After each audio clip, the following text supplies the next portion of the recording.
In diesem Tutorial zeigen wir Ihnen, wie Sie den Covid-19-Speicheltest von Ender Diagnostics korrekt anwenden.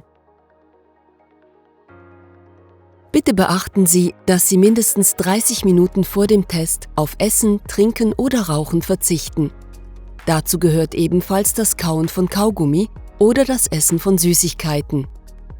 Bei Nichteinhaltung kann die Speichelprobe nicht ausgewertet werden und Sie müssen den Test gegebenenfalls wiederholen.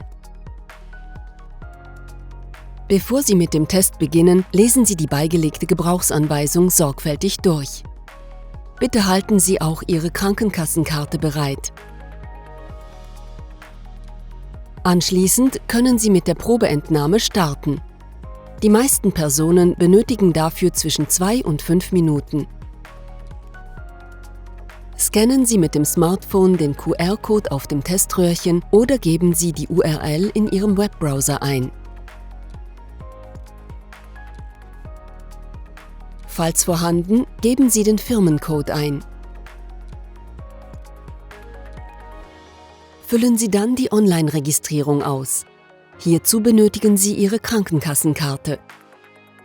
Bitte prüfen Sie, ob alle Angaben korrekt sind. Allenfalls kann eine Identifikation bei der Auswertung nicht erfolgen. Anschließend senden Sie die Registrierung ab. Warten Sie den Erhalt der Bestätigungs-SMS ab. Lesen Sie in der Zwischenzeit die Sicherheitshinweise sorgfältig durch. Sollten Sie keine Bestätigungs-SMS erhalten, kontaktieren Sie bitte die für den Standort verantwortliche Person. Sobald Sie die SMS erhalten haben, brechen Sie den Verschluss des Flüssigkeitsbehälters ab und spülen Sie Ihren Mund mit der physiologischen Kochsalzlösung während 15 Sekunden. Spucken Sie die Lösung anschließend in den Trichter.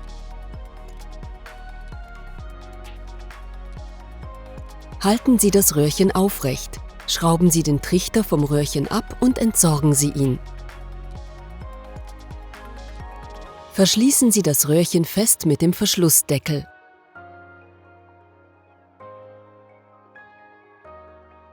Geben Sie das Röhrchen mit der entnommenen Probe bei der Abgabestelle ab.